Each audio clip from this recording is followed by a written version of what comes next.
Bonjour, je viens de voir 10% sur Netflix.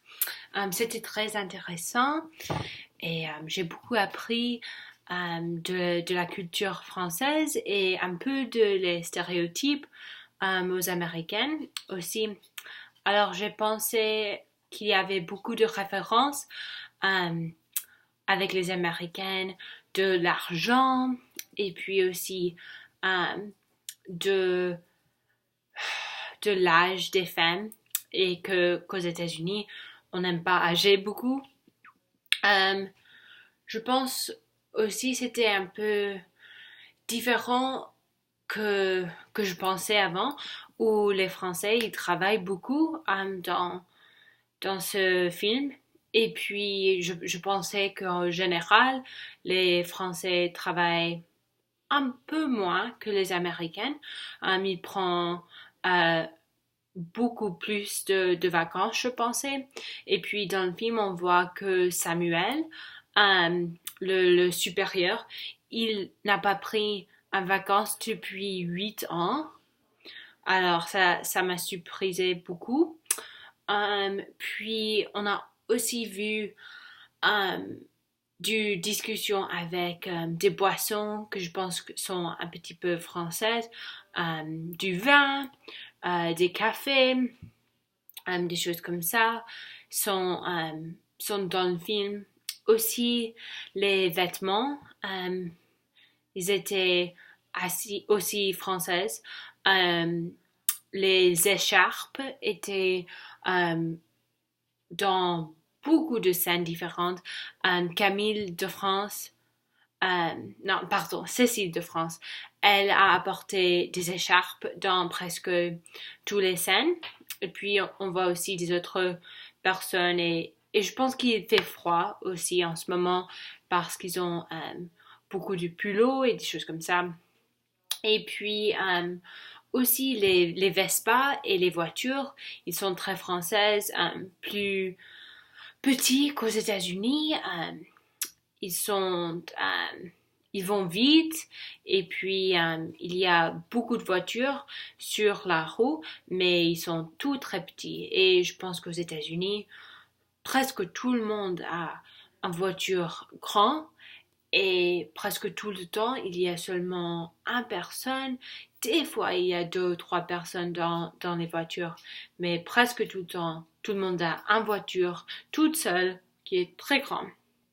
Et puis aussi, on a entendu Camille parler de le festival de Caen. Elle vient de la Côte d'Azur.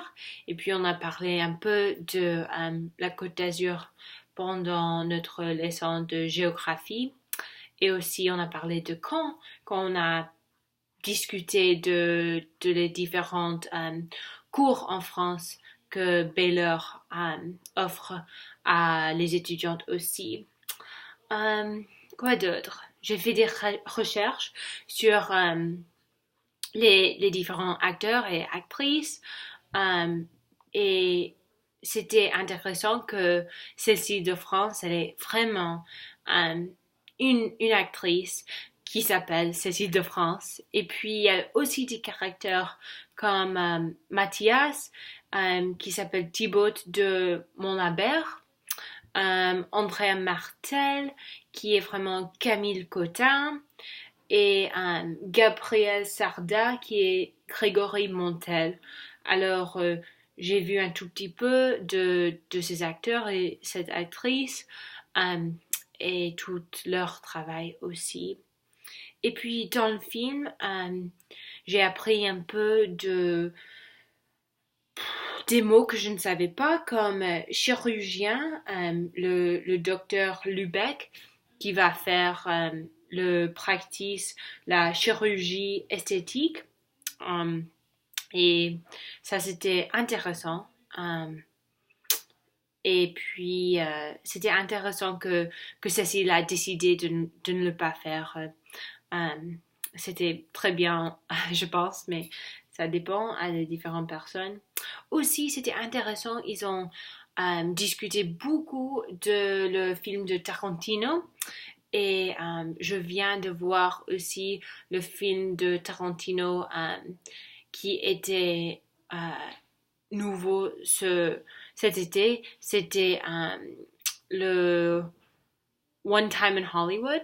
Et je l'ai vu euh, au cinéma et c'était très intéressant. Je pensais, euh, alors j'aimais beaucoup quand il discutait de les films de Tarantino et je pouvais penser un petit peu aux différents films de Tarantino que je connais. Alors j'ai beaucoup amusé pendant que j'ai vu le film et je suis très contente de voir épisode 2. Merci.